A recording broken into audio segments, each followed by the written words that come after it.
I'd like to welcome you all back. If you're tuning in for the first time, I do want you all to know that this presentation is being recorded and it will be made available later. We do have a survey that we passed out for those who are here in person. Please fill them out. And if you are joining us online, we will be sending out a survey later on. My next guest is, again, I'm Elizabeth Hayden. I am the Reference Services Supervisor here at the State Library of North Carolina's Government and Heritage Library, which is part of the Department of Natural and Cultural Resources. I'd like to welcome you all back and to our second part of our presentation. I am pleased to introduce Bob Coates. Bob is an analyst in the Demographic and Economic Analysis section of the North Carolina Office of State Budget and Management. He's also the governor's census liaison. He is a coordinator of the North Carolina State Data Center Network. He also leads the North Carolina Geographic Information Coordinating Council of the 2020 Census Working Group. And he has been working in state government with data for over 20 years. Please welcome Bob Coates.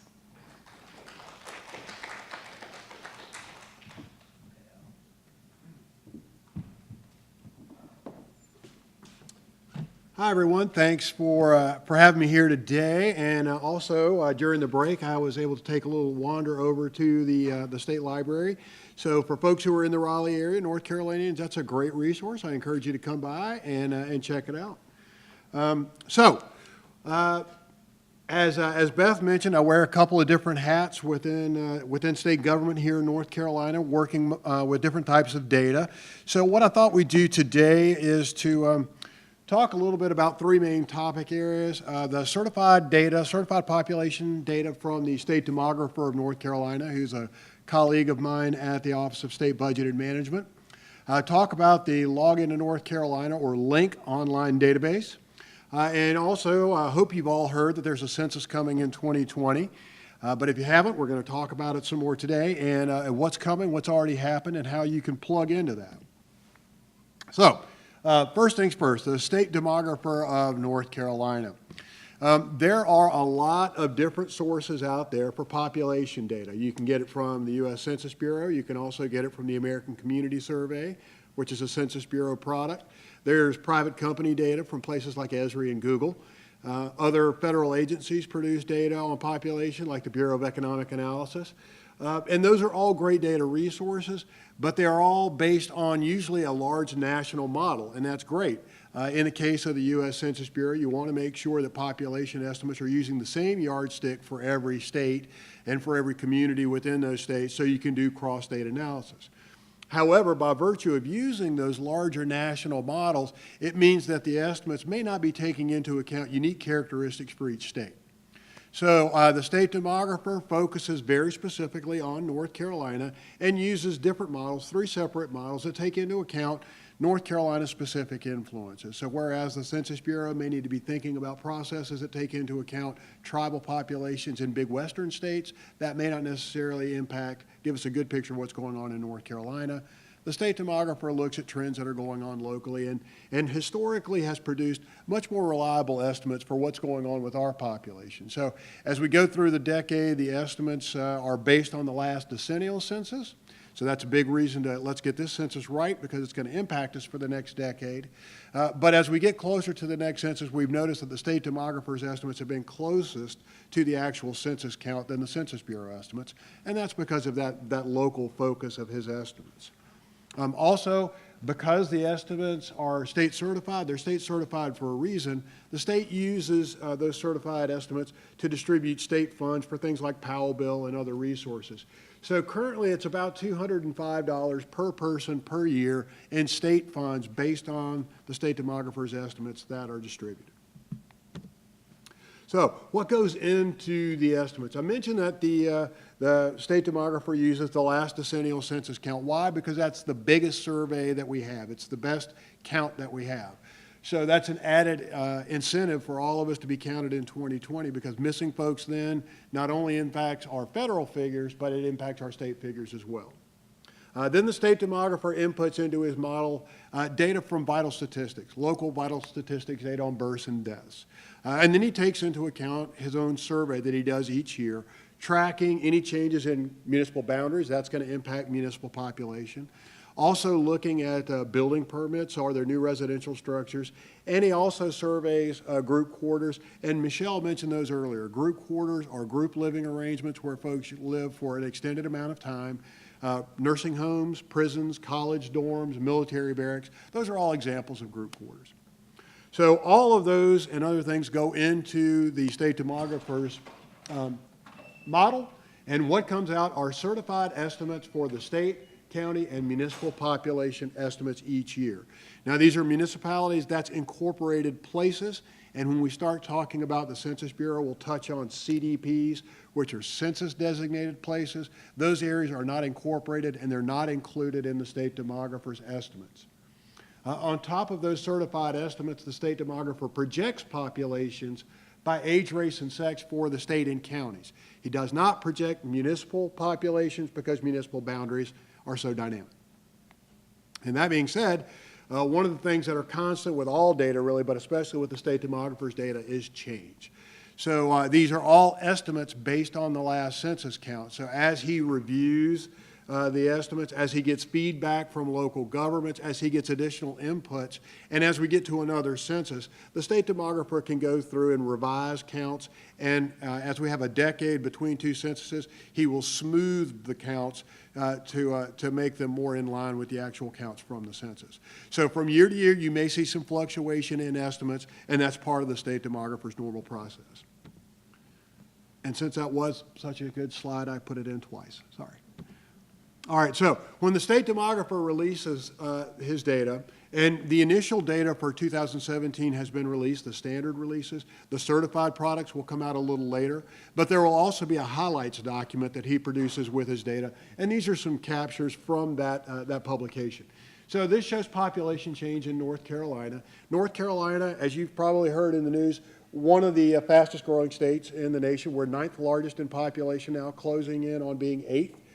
Georgia and North Carolina are very similar, seeing very similar growth. We're gaining about 100,000 people a year in net population growth. That's the size of Wilmington every year since 2010. But that population isn't evenly distributed around the state. So the areas that you see in dark green here, these are the areas that are seeing the most net population growth. Tends to be our metropolitan areas. But we do have areas that are actually losing some population as well. Michelle talked a little bit about the American Community Survey and how the single year estimates are available for areas of 65,000 or more. Those counties in dark green have 65,000 or more in population, so you'll get annual ACS data. But some of these areas like Hyde County is less than 5,000, so you'd have to use the 5-year estimates for that. So just a quick picture of who we are. And one thing to note is the dates up here. So April 1st is a Census Day reference. But if you go to the Census Bureau site, you'll also see data from July 1st, 2010.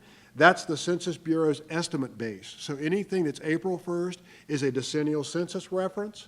Anything that is July 1st is an estimates reference. So just a rule of thumb, and it's going to come back to us when we get into LINC a little bit later. So another big component that drives our population growth, and another big component of the data that the state demographer releases, is net migration figures. So North Carolina is, again, one of the states. In fact, we're third behind Texas and Florida in terms of net migration growth. This is showing you the counties that are benefiting from that net migration and the counties where people are actually leaving because of net migration. So there's an interesting story behind this, and there are many local planners that will look at this saying, well, as a local planner, and there's data that comes from the Census Bureau and county-to-county migration flows, so you can see where you're gaining people and where you're losing people, and then you can start analyzing what's going on in those counties that may be attracting migrants and what's going on in those other counties that may be causing people to leave. So a very powerful tool. I mentioned the state demographer does produce estimates by age, race, and sex. Historically, it has just been a white and non-white in terms of race, but the past two state demographers have expanded that. So now you're starting to see more race estimates based on the Census Bureau standards that have come out. So here you can see projected out to 2037. That's as far as the estimates go right now, but those could change in the future. And you can see the changing face of North Carolina, not only in terms of total population, but in the terms of racial makeup. Whereas the white and the black non-Hispanic populations are staying roughly the same in terms of the percent of the overall population. You'll notice the two or more populations and some of the other racial categories, the Asian American population, are actually growing in our state. So it's kind of an interesting picture on how we're growing as the overall makeup of our state. Okay, so aside from coming up with the estimates, which is a big enough job in itself, what else does the state demographer actually do?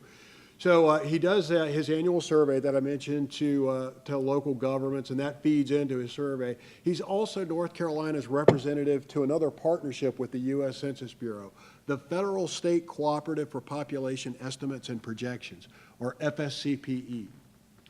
As part of that role, he and his colleagues review the Census Bureau's estimation process to try to improve federal estimations coming from the Census Bureau. He also reviews the group quarters process and the count review process with the U.S. Census Bureau. So as we're getting closer to 2020, that gets to be more and more of a role to make sure that not only is North Carolina getting great data from North Carolina, but we're improving the quality of data we get from the U.S. Census Bureau. As part of all of this work, he's part of a working group looking at improving municipal boundary data and geospatial data support through the Geographic Information Coordinating Council here in North Carolina. So all of that sounds like it can be kind of technical and a lot of geospatial work, but all of that paid huge dividends recently as we were looking at recovery and assessment of damage from the hurricanes. So knowing where people are, knowing the characteristics of those people, both using census data and the state demographer's data, has really been critical to North Carolina's recovery. So I want to give him a lot of credit for that. So if you want to call the state demographer up and tell him he's doing great work, or if you have more questions about his data, there he is, Mike Klein. You might notice when you talk to Mike that he sounds a little different. He just came here from Texas about 1.5 years ago, but he's settling in well. So give Mike a call or visit his website to see more of his data. Now, I will point out that if you are familiar with the state demographer's data, Mike is fairly recent with us. He's revamping the site a little bit, so you may not be able to find the files that you're used to seeing. So if you have questions about how to track down some of his data, you can contact me or contact Mike. Okay, log into North Carolina, the LINC system. So LINC was something that was born through the State Data Center here in North Carolina back in the late 70s, in the early 80s, when data lived on mainframes and dinosaurs ruled the earth. The idea at the time was to have a centralized location. There was a lot of great data that was being produced by state agencies and federal agencies, but in those days, a lot of the data was hard copy. So we wanted to have a resource that was available so that folks would have a great first place to go to find general information about North Carolina. And that's really where LINC came from. Now, there's a lot of data there. It's going to cover everything from population data to crime data to crop data to labor force data. So there's a ton of stuff in here coming from federal and state sources. And the good news is the state demographer's data is also in LINC as well. So let's talk a little bit about what LINC is. There's the web address for it, linc.state.nc.us. It's over 1,200 individual variables organized into 12 general topic groups. Topic group is the term that it's always been called within LINC. You can think of it as themes, but that's what it is. It's keyword searchable. There are help screens there. Now, we saw a good demonstration of American Fact Finder this morning, and we talked about the new evolutions of Fact Finder. LINC is older than Fact Finder. So a lot of the processes that you'll see in Fact Finder were kind of pioneered by LINC, so I'm totally taking credit for American Fact Finder and everything that we've helped the federal government out with. Finding data within LINC in the same way that there are multiple tiers. There was the advanced use, the kind of quick facts in Fact Finder. Within LINC, there are 3 different ways that you can find data. You can get pre-formatted reports, you can get custom reports, or you can do the advanced reports option. The default when we get into it is the guided 3-step custom report, and the 3 steps are pick your geography, pick your data, and pick your year. We kind of structured it that way to kind of guide the novice user or the intermediate user through it, but if you're more advanced, you can certainly skip ahead. There are some limitations to using LINC in the same way that there are limitations with using American Fact Finder. So you can only use 25 variables at a time if you're selecting individual geographies. So you need to, if you want 100 different variables, you have to break it up into different searches. If you're using all counties, if you're doing a search for all counties or all municipalities, it's going to limit you to 1 year and 1 variable, but there are going to be pop-ups and help screens that remind you of this as you go through it, so you don't have to necessarily remember it. All right. There's a lot that we could talk about in LINC, but I think maybe the best thing to do is kind of walk through some examples that kind of highlight some of the functionality that's there. So let's take a quick practice, see if this works.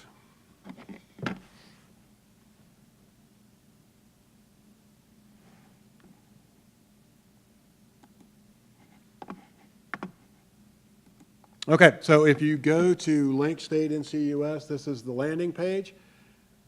And you'll see there's a link to the State Data Center and the State Demographer there, so we're all part of the same happy family.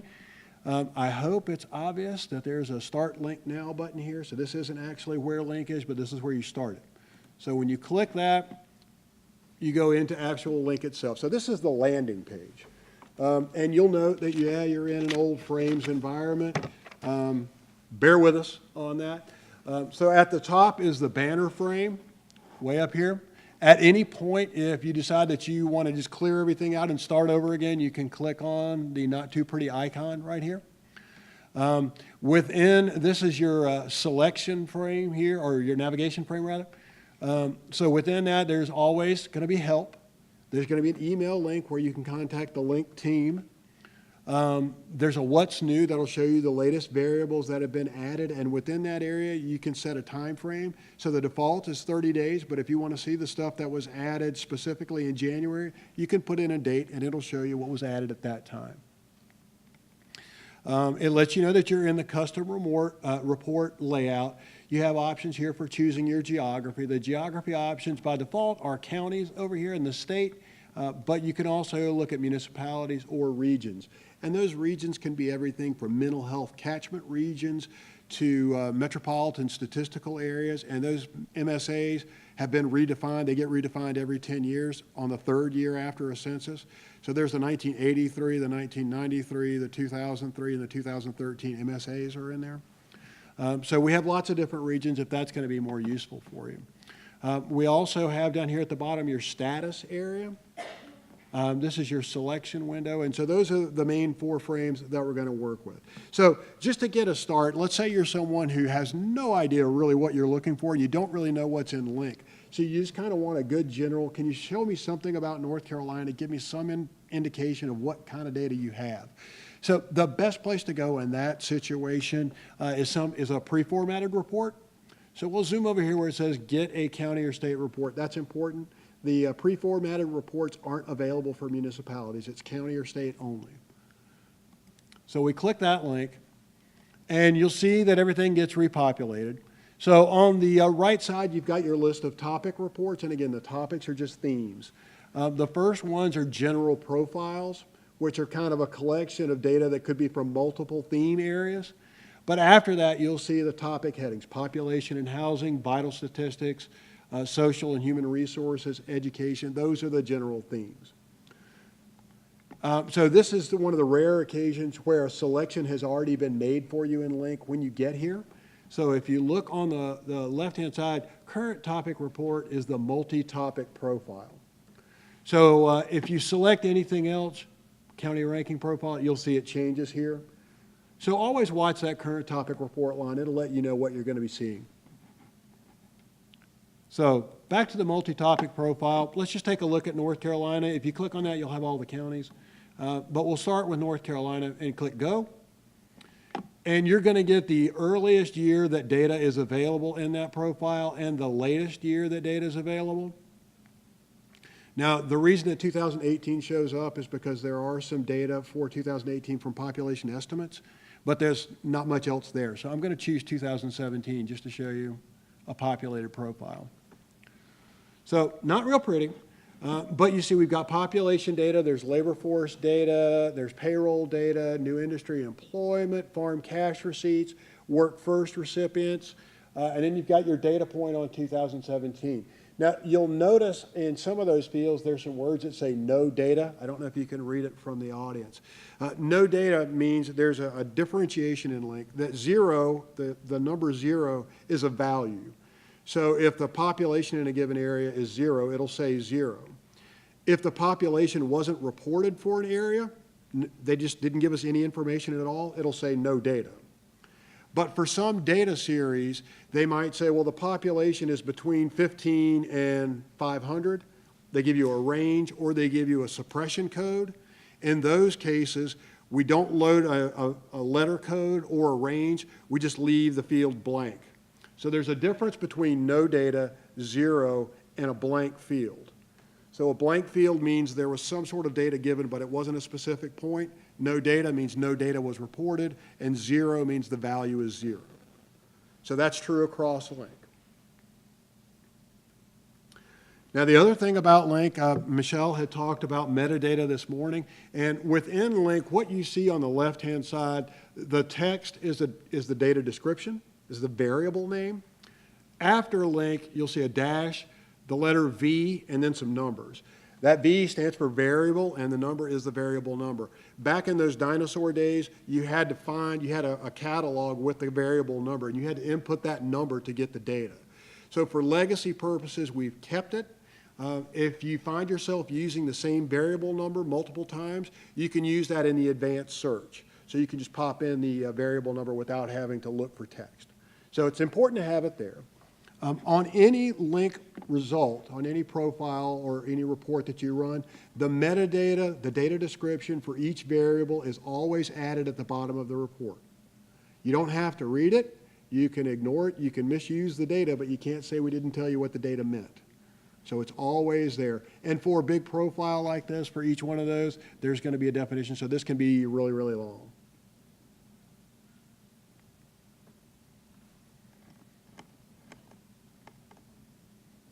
Now, you are in a frames environment here, so unfortunately printing is not always easy. And we don't have a way of quickly downloading. What you can do for reports is do a right-click and a save as, and save it as an HTML file, which will open up in your spreadsheet, or if you want to, you can just copy and paste in. For the current functionality, that's a limitation.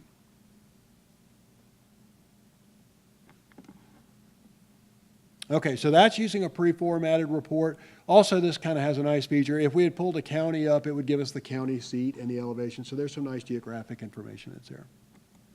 So we'll click the LINC icon at the top and go back, see it's cleaned everything out, and now we're ready to do another search. So this time, let's say you'd like to take a look at 2000 census population data, or 2000 population data for Union County. So what's available? So we can certainly, the default is counties, so we can certainly come over and scroll down to find Union County, but Union County is way near the bottom. So we have a search window where you can type in Union and go. So you see it pulls up not only Union County, but Unionville. So it's an important thing with the search to try to keep it simple.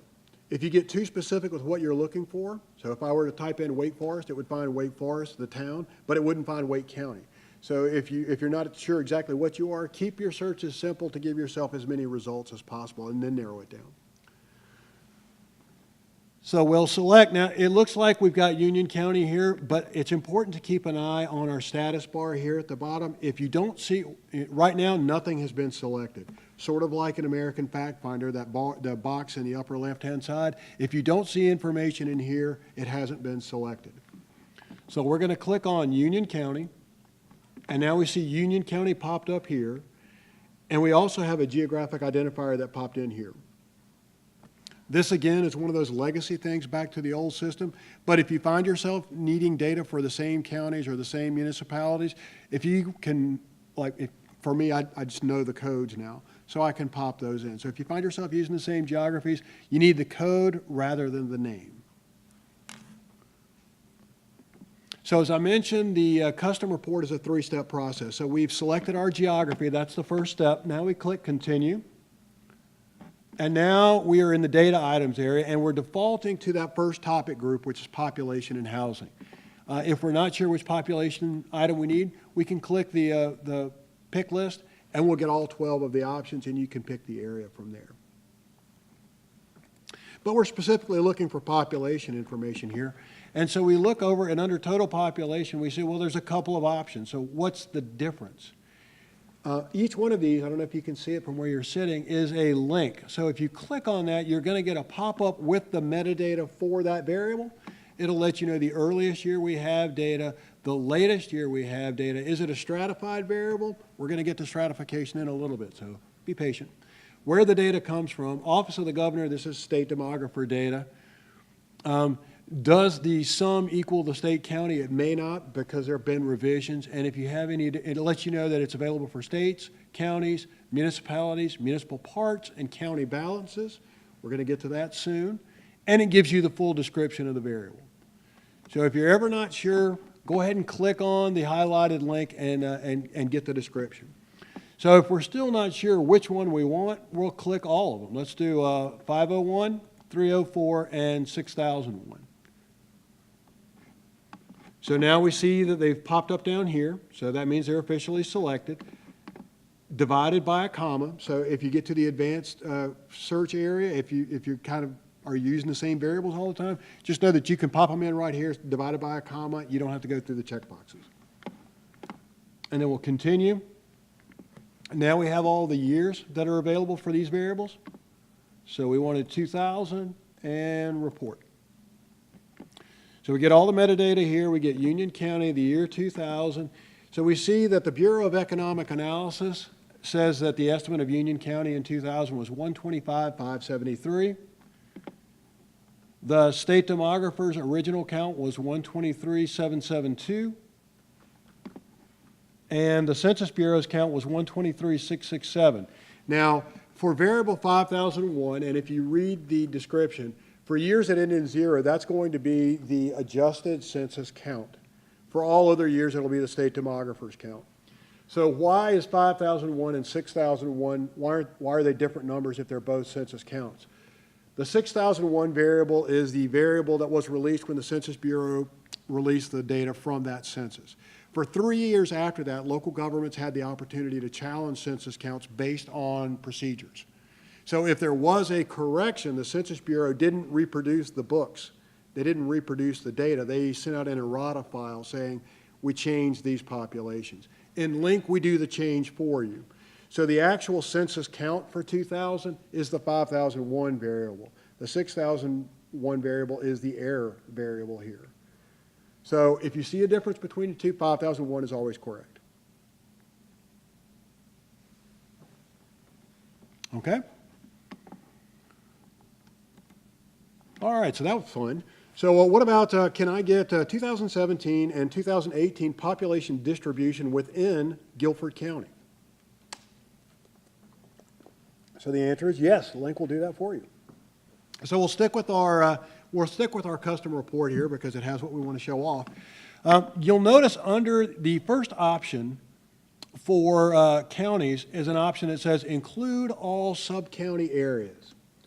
So if you're not sure what that means, you can click it and you'll get a pop-up. You've selected the option to include all sub-county areas.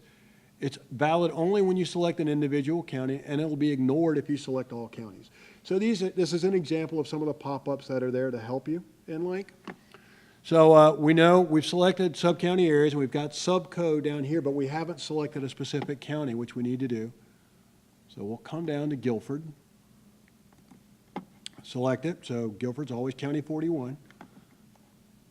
And now we'll move on. We wanted population, so we'll use the 5001 variable. And we wanted 17 and 18. and then report. So what we wanted to show here is within LINC, this is state demographers data, but you'll see at the top there's Archdale/Guilford, Burlington/Guilford, Gibsonville/Guilford. These are split municipalities. Municipalities where part of the town is in one county and another part is in at least one other county. So we have some municipalities that are split between 4 counties. So in this example, the state demographer is giving you the estimated population of that town that's in the county you selected. So the part of Archdale in Guilford County in 2017 was 372 people.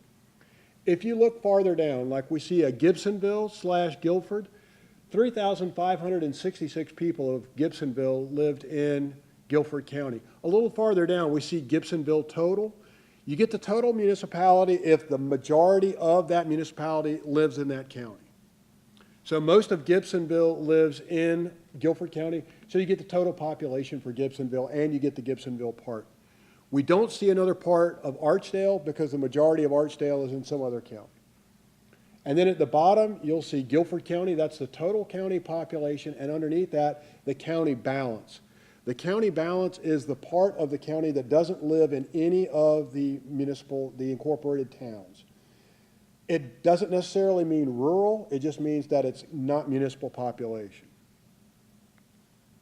So you'll see in 2017 we have all the data because that's the latest data that's been produced.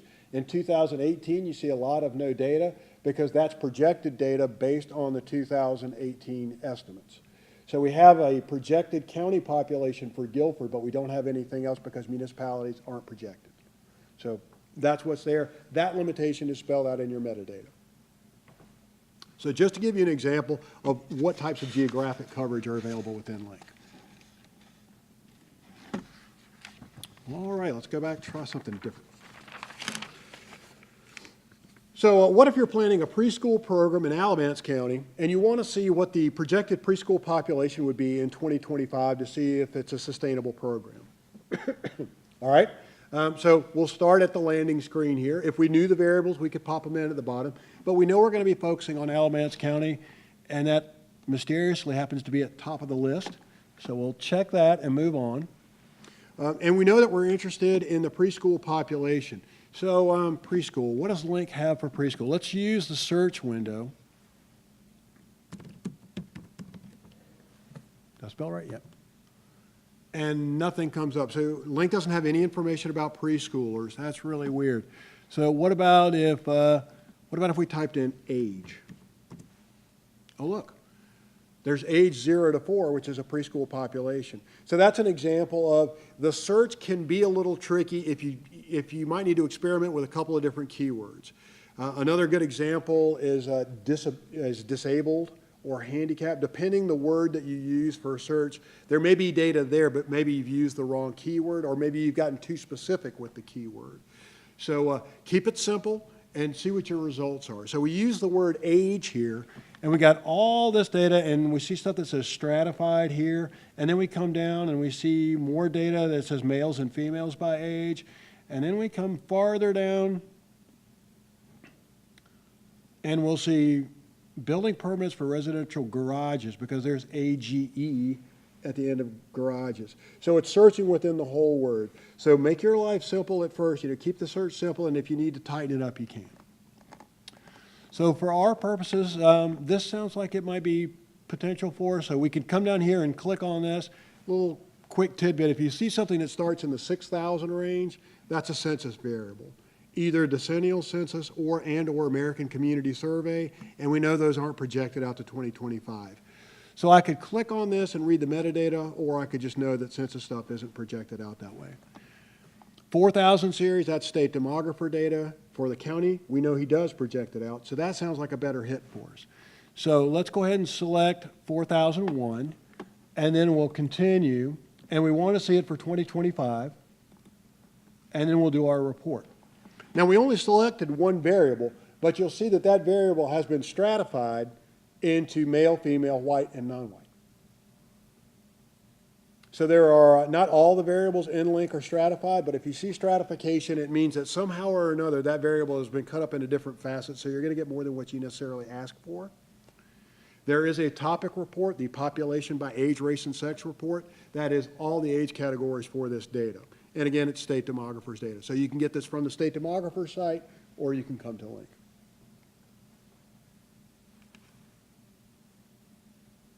All right, fun.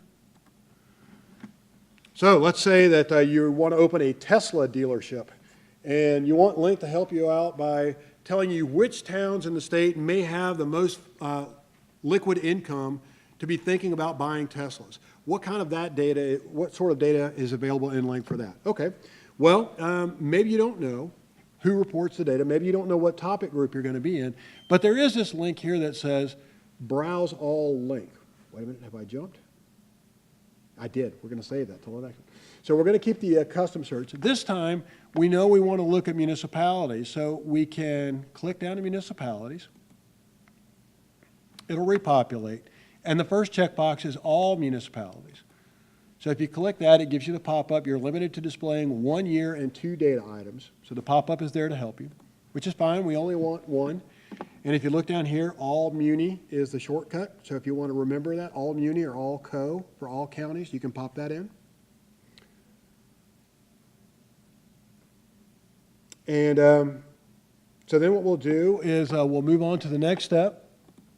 So maybe we don't know what we're looking for, or maybe we'll do the pull down here and say employment and income. So we can scroll down that, but I happen to know that there is a census per capita income figure variable, which is 6,082.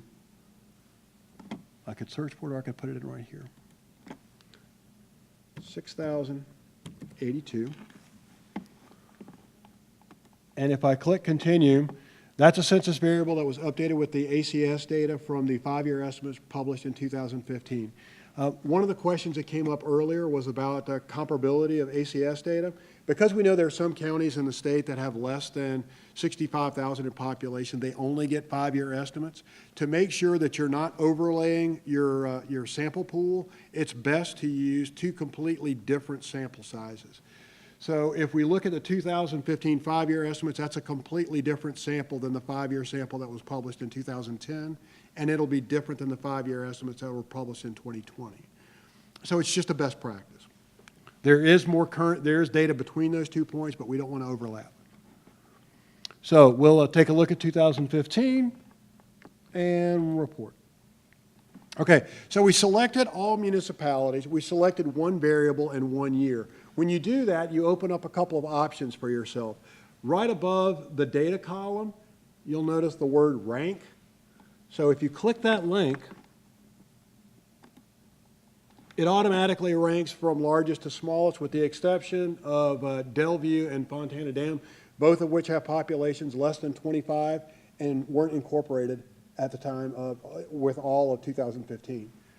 So it looks like your best shot for a Tesla dealership may be in Grandfather Village, where the per capita income was almost $85,000, or in Biltmore Forest, which is close to Grandfather, at $82,000. Now, if you're interested in maybe doing a join in a map, if you're using GIS, and you need the FIPS codes, the geographic identifier codes, for either municipalities or the counties, you'll get a link that says display the geocode in the first column. So if you click that, you'll get the full FIPS code.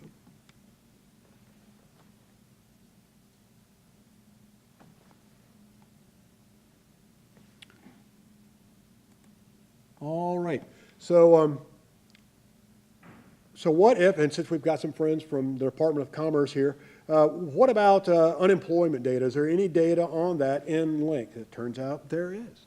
So one of the ways to get to that, if it makes sense that Commerce would report data, you can click on the Browse All LINC option, and it shows you all the departments that have data in LINC. And these are both state departments, state agencies, and U.S. agencies.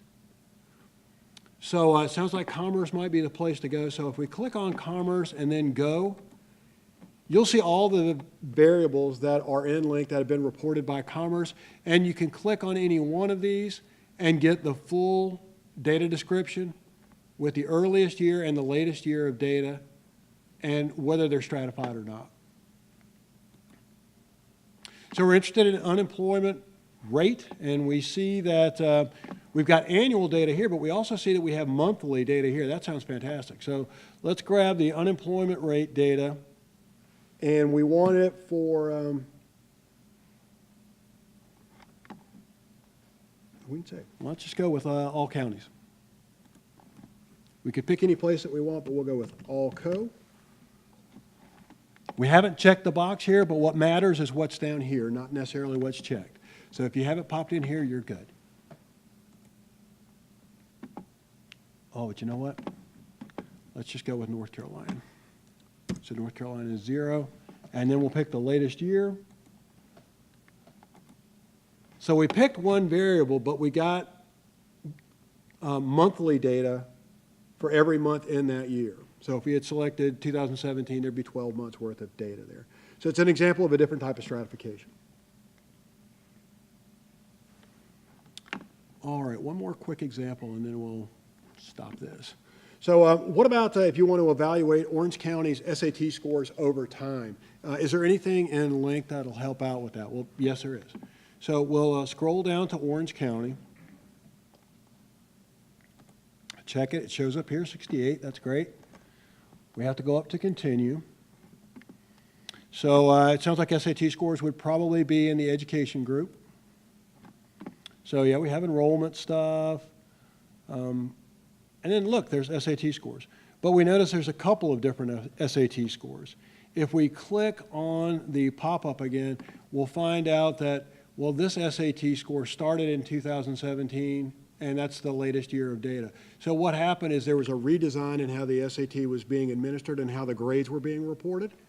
So if we want to do a historical analysis of the data, we're going to have to pick a couple of different variables. So the point is, as methodology changes over time, sometimes variables that have the same name may not be comparable because the methodologies are different.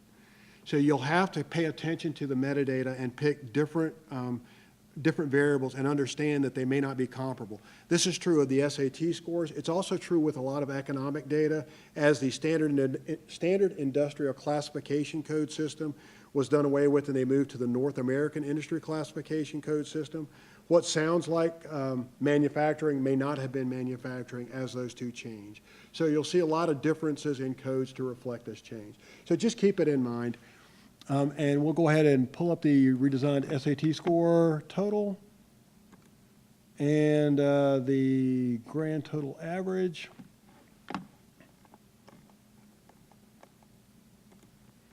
So we'll have to do 17, 16, 15, 14. So we'll see that there's no data for 17 because that variable was discontinued. And usually in the data definition, it will tell you that it was here. From 2017, scores for the redesigned SAT are reported under different variables. So that's a quick example of some of the functionality and some of the data that's in LINC. Good news. As I mentioned, the state demographer's website was being redesigned. LINC is also being redesigned as well. It's going to feature open data resources so that you can do bulk downloading of full data sets. It'll involve dynamic mapping, dynamic charting of data. New data sets that aren't in LINC right now will be added, and a new color scheme. I know you're going to be sorry to see the old red and green go, but it's going to look better.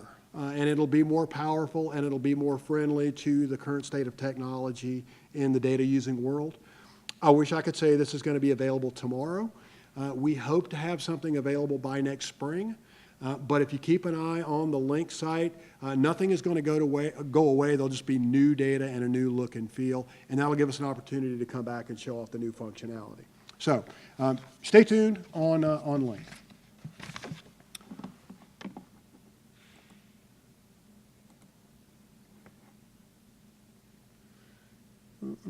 Start from current slide.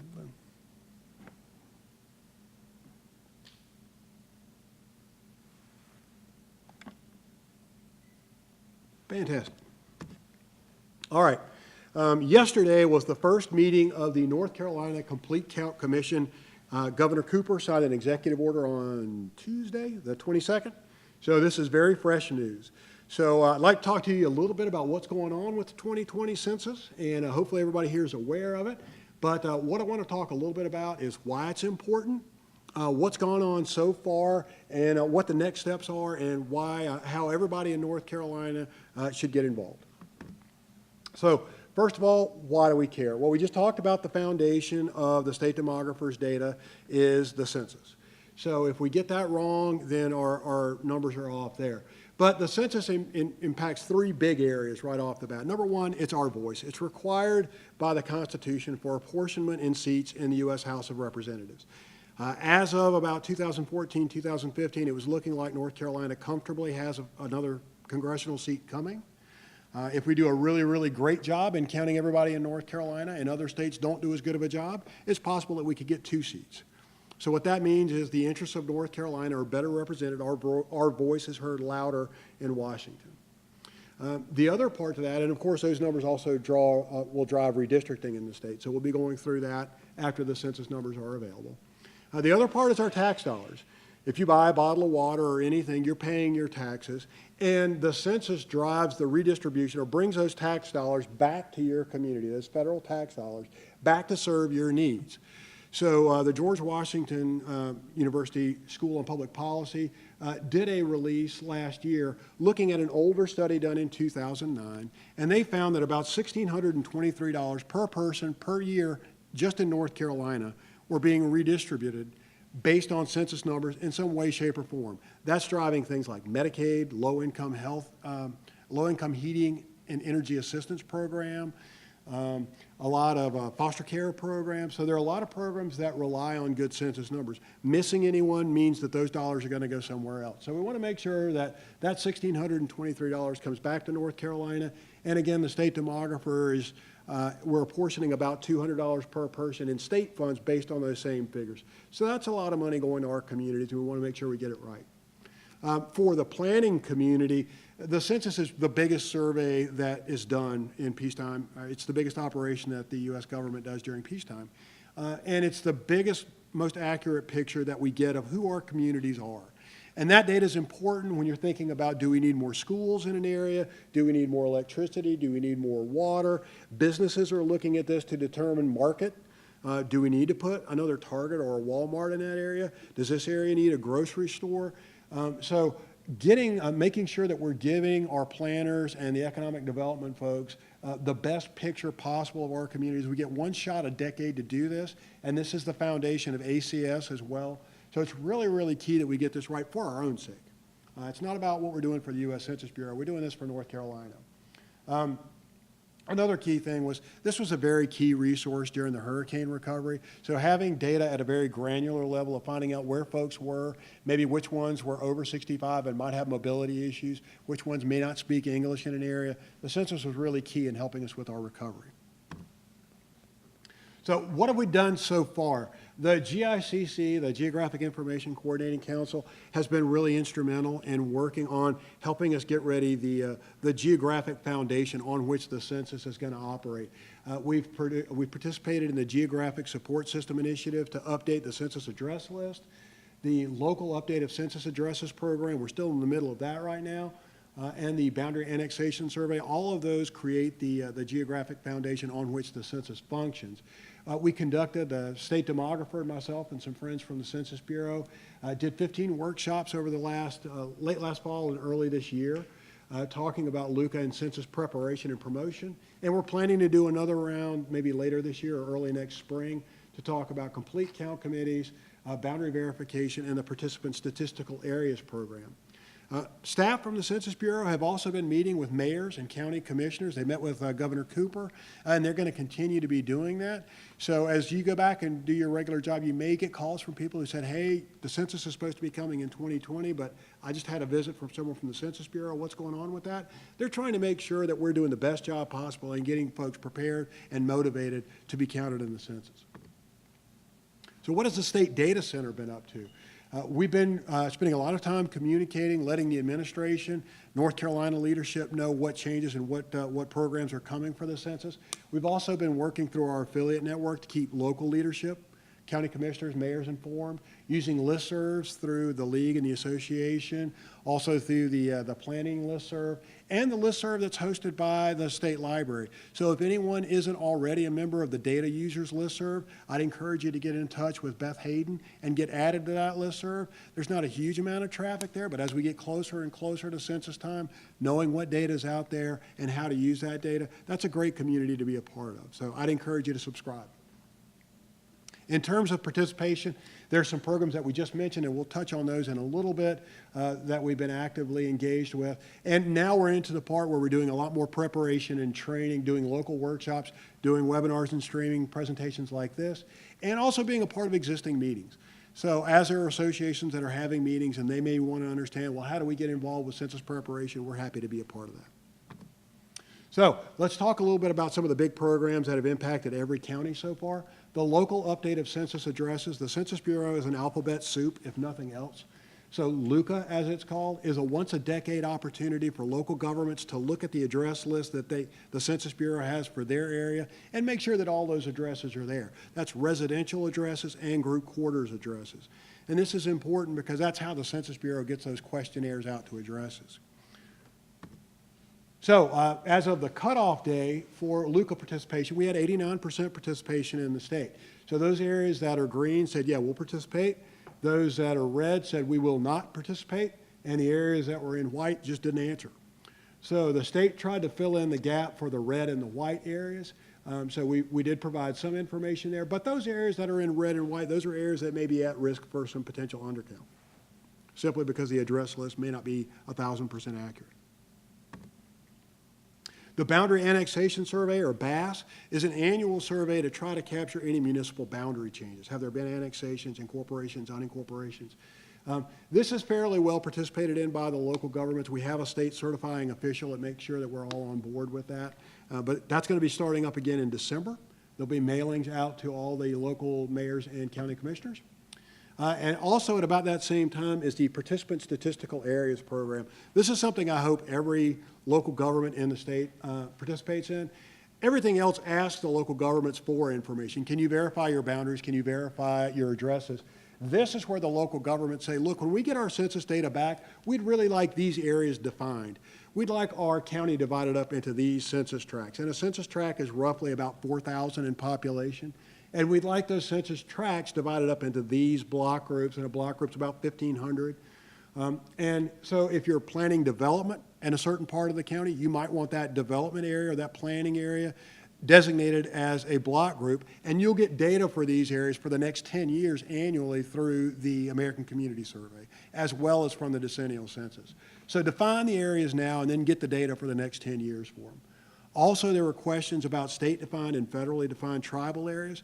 Federally defined tribal areas will get data for their areas already, but the state-defined areas or any community in the state that may have a population but they're not incorporated can ask to be designated as a census-designated place. So the Lumbees could say, well, we feel this is our tribal area. We'd like that defined as a CDP, and they'll get data for that for the next 10 years. Data on population, employment, availability of cars, everything from ACS will be reported for those CDPs. It won't be reported for the state demographer. The state demographer doesn't deal with CDPs, but for everything else he does. So that program is kicking off at the same time BAS is, December, January of next year. So there's a lot of preparation that's been going on so far. For the past 3 or 4 years, there's been a lot working at the local level. LUCA, BAS, PSAP, all those very important. And I appreciate everybody here telling your local folks, make sure we're participating in this. But if we do a great job in verifying our addresses, boundaries, and our sub-county geographies, but nobody fills the form out, we've wasted our time. And that's really where we are now, is motivating people to participate in the census.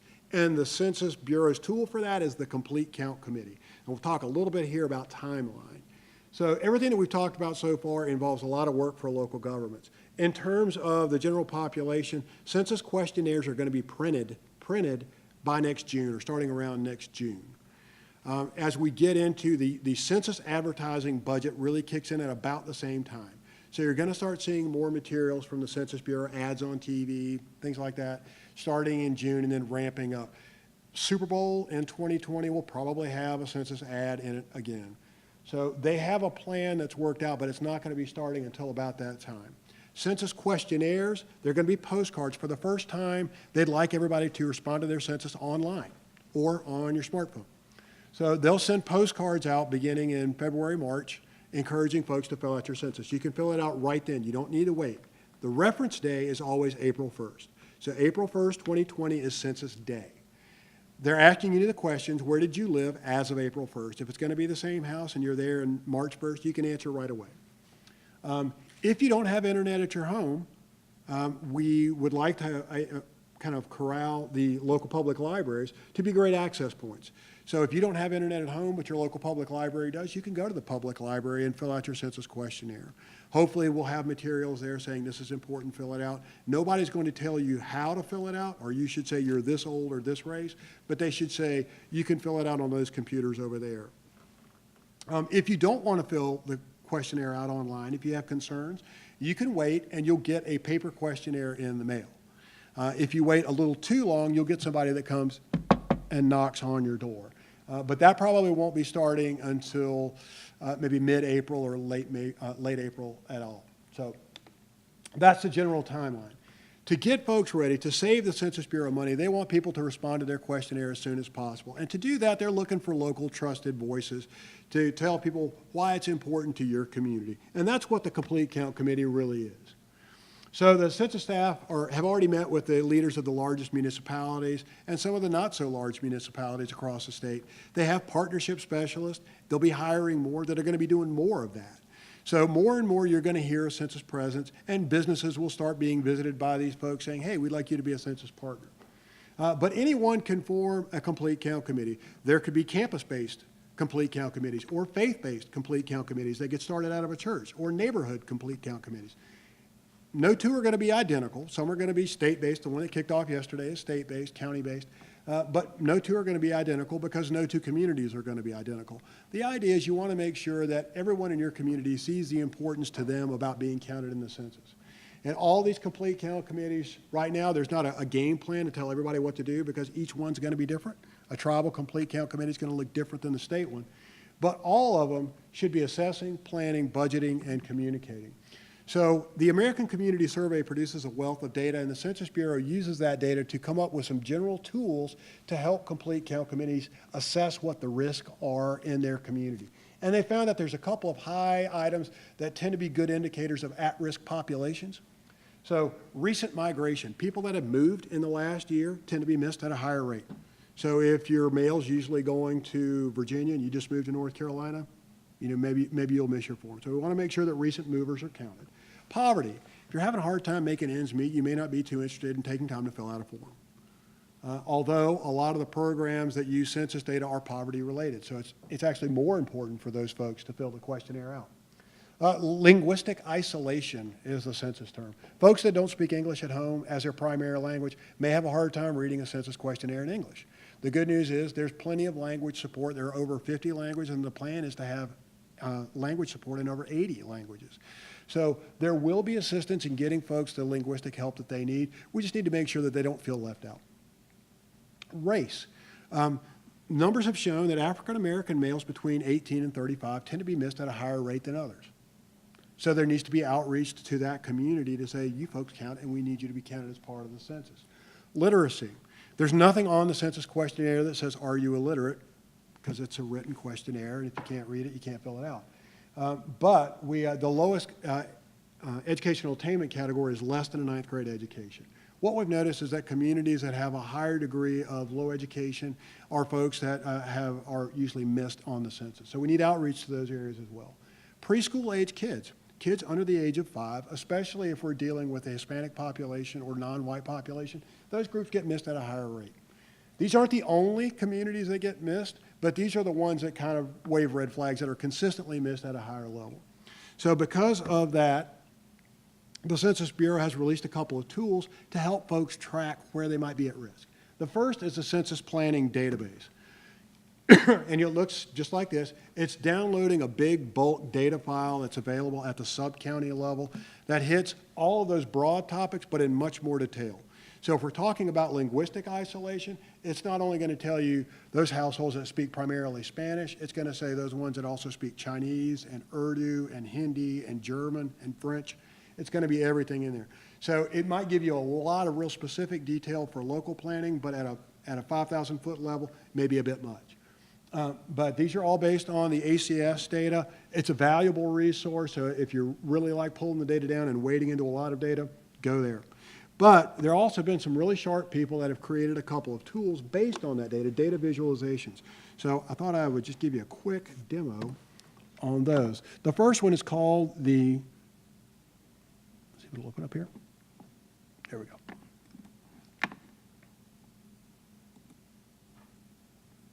Response Outreach Mapper, or ROAM.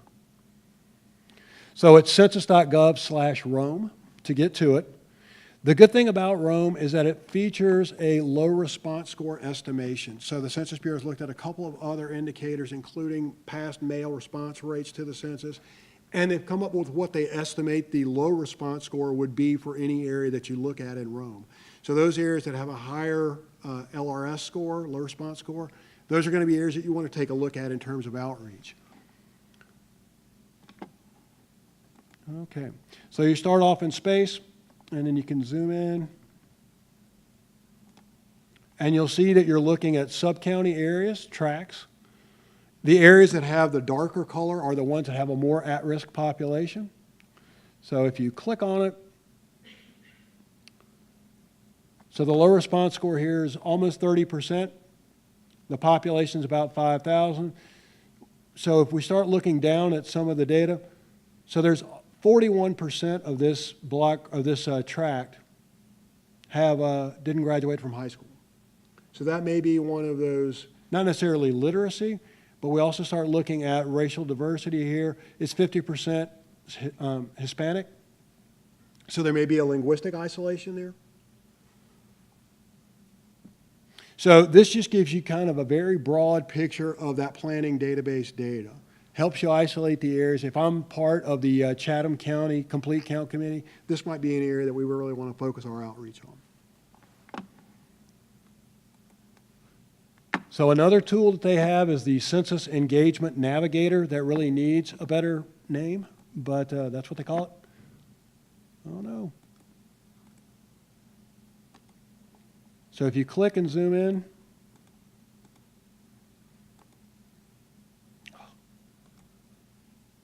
well, we may just be looking at this.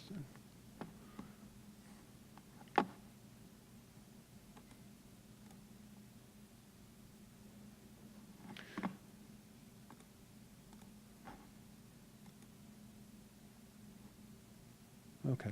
So this does not use the low response score, but it does have the mail-in response rate from the last census. So it gives you some indication, and that could be a flawed tool, but the resource is there. So if you click on North Carolina, you'll zoom in and you'll see there's our mail response rate. So we'll view all the counties. And likewise, here's a Robeson County, a dark shaded area. So let's click there and see what's going on with Robeson. We can click to see sub-county areas, the different census tracts to help focus us in. But if we're happy with what we're seeing, this has kind of a wheel that lets us know the language is spoken at home in Robeson. And if you hover over them, so there's Spanish, Indo-European languages. Most folks are speaking English-only households.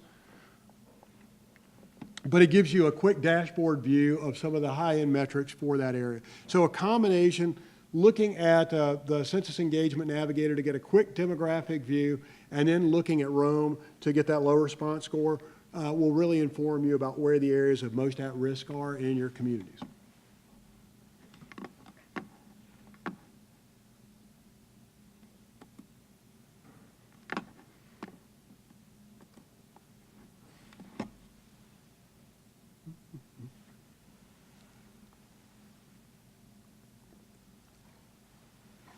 So there's the ROAM page. Census Engagement Navigator doesn't have a nice short URL, but there it is. Also, the Census Bureau has released a community outreach toolkit. And it's a quick download. This is just one page of it. But the guidance here is what I really want folks to focus on is the faces in the middle. There's some general questions there that folks may have presented as to why they might not want to fill out their census questionnaire. Other pages of this worksheet, of this outreach toolkit, help give you some responses or some ways of maybe engaging folks to help them to understand this isn't a big federal program. It's something that you really do for your community. So this is kind of the beginning resource for complete count committee formation and planning. So I'd encourage everybody to go ahead and download that. I have an electronic version that I can share with you if you want to just reach out to me. So the planning stage, you need to be thinking about who you're trying to reach out to, making sure that your plan is local, that you're reaching out to those voices that really are the trusted local voices in their community. It doesn't do any good for me to go talk to folks in Buncombe County. They don't know me. I'm not even the trusted voice in my own house. So, having folks that people will listen to, people that you'll say, oh, I see that person every day. They're not necessarily lying to me. Getting those folks on board is really key. And also being flexible. Every plan is going to have to change. Here's a slide from the Census Bureau's resource for complete count committee planning, just giving you some ideas of some of the subcommittees or maybe working groups you might want to be dealing with. It's not an exhaustive list, and again, no two committees are going to be the same. So you might come up with an entirely different list of committees, but that's okay. It's just meeting that local need. Budgeting, the Census Bureau isn't paying for any of this, so complete count committees aren't going to get a check for the Census Bureau. So you need to be thinking about how are you going to conduct your activities, budgeting time and resources for everyone. Also look for other opportunities. Are there schools from the statewide level? If the universities are going to create their own complete count committees, maybe the state doesn't need to be thinking about that. We need to leverage existing resources. Also be looking at if businesses are willing, if Krispy Kreme is willing to put our North Carolina Census Counts logo on their boxes, fantastic. Maybe that's their contribution.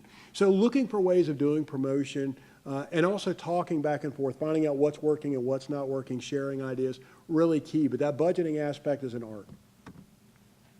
Communicating, it's important to remember no one person and no one complete count committee is in charge of doing the whole thing. We need to be talking back and forth at the local level, find out what neighboring counties, neighboring communities, neighboring libraries are doing to promote the census and see who's got great ideas. Also talk to the state level staff working with the complete count committee and the Census Bureau staff. They don't have a lot of people in the field right now, but there will be more. In 2010, we had 13 local census offices that actually ran the census as we were counting. In 2020, there will only be 7. The Raleigh and Charlotte offices will be opening next spring. You can apply for census jobs now, and you don't have to necessarily work in that area. So census workers will get their assignments on their smartphone through a secure app. And once they've done their task, that information will be deleted. So there's a lot of security input on that. But the point being is that as a census worker, you don't have to be in the same town with the area census office. So you might live in Chatham County, but be working with the Raleigh office, and that's okay. So it's a continuing cycle of communicating, assessing, planning, and budgeting. And the good news is we just rolled out 2 weeks ago the state census website. And the good news about that, there's a number of good news about that. At the bottom of that website, and it's going to be a work in progress, but you are able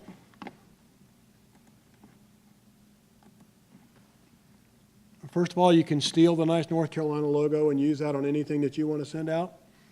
Keep it local. There's why it matters information, so you have some messaging here that you can use.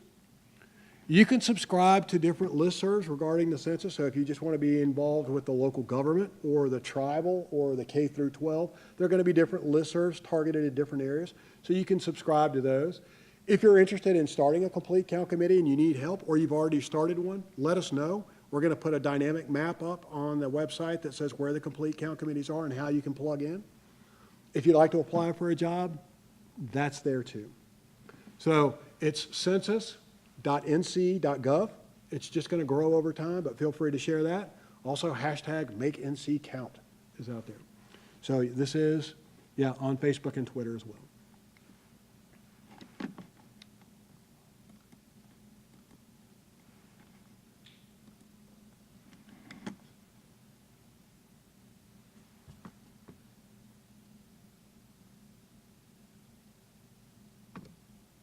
And that's how you can call and yell at me. Please do it at any time. If you have any questions about census stuff, census data, operations going forward, please don't hesitate to call. That's a lot of talking. What questions do y'all have? Oh, yeah.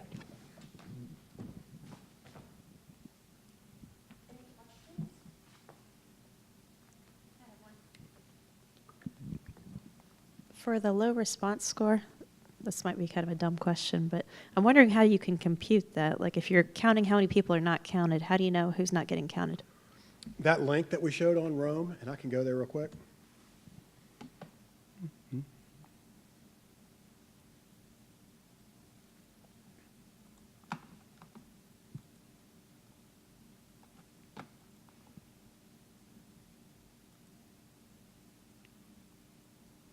So on Rome, there's a link to the study on how they computed it, what factors went into it. I don't want to misrepresent them, but that's the place to go.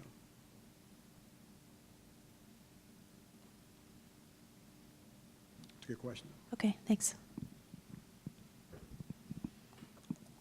Can you tell us how often LINC is updated? Well,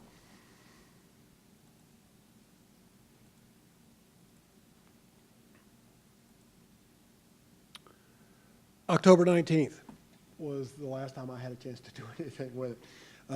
The good news is right now, a lot of it depends on the reporting cycle of the agency. So some of these variables, like the nursing facility beds, are reported as part of an annual report right now. Now, it could be that there's a lot of data, like our friends at Commerce have data that comes out monthly, quarterly data, and it could be that the folks at Vital Statistics and Health have that data in a database that's updated monthly. They just only report it on an annual basis. So as we move into an open data format, it's possible that you may see more data that's available more frequently than has been in the past. So right now, the back end of LINC will let us know what variables are due for an update this month, but it doesn't mean that there might not be fresher data behind it. So usually data are refreshed as soon as the data are available from the reporting agency. We hope that that'll improve. Some data, the decennial census data is reported every 10 years. The labor force data is reported monthly. So it varies on the item you're looking at.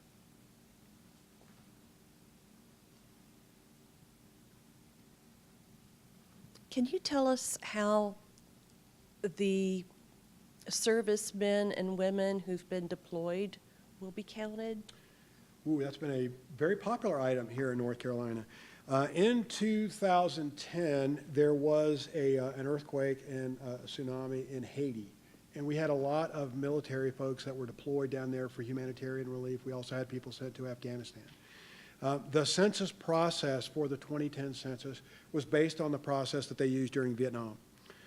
So at that time, they don't go out and try to count service members who are deployed. They use administrative records from the U.S. Department of Defense. And that relied on administrative records that had 3 fields for address: your home of residence, your home of record, and your base of last assignment. On all of the, using any one of those, service members were not deployed back to a community. They weren't sent to a county or a municipality. They were apportioned back to a state population total. So all the service members, you may have been in the Marines at Camp Lejeune for 10 years. You may have a family in Camp Lejeune. But if on your service records you said you were from Texas for tax purposes, when you were deployed, you were counted in Texas and not in Camp Lejeune. So we have worked, North Carolina's worked really hard with the Census Bureau to say, you know, we probably should update that. There's different types of deployment. So what we're talking about is a residency rule. So the residency rule for deployed military has been changed. So for those people who are in short-term deployments, they'll be counted back to their base of last assignment for the 2020 census. So if that same situation were to occur, those service members would be counted at Fort Bragg and Camp Lejeune rather than back to their state of record. That improves the data quality at the local level. The folks in our military communities have had abnormally low data because their census count was low for the past 10 years. So we're improving data quality. We hope to do a better job of showing who those communities really are. Thank you. And residency rules, for the record, there's a lot that goes into that. Residency rules go from everything from folks who live in just a regular one-unit detached house, to college students, to prisoners, to homeless populations, to people who may have a boat and just be going up and down the intercoastal waterway, people who live in campgrounds and things like that. So if there's a lot that you could talk about with residency rules, but all of that is spelled out by the Census Bureau, and it's available in a federal register document.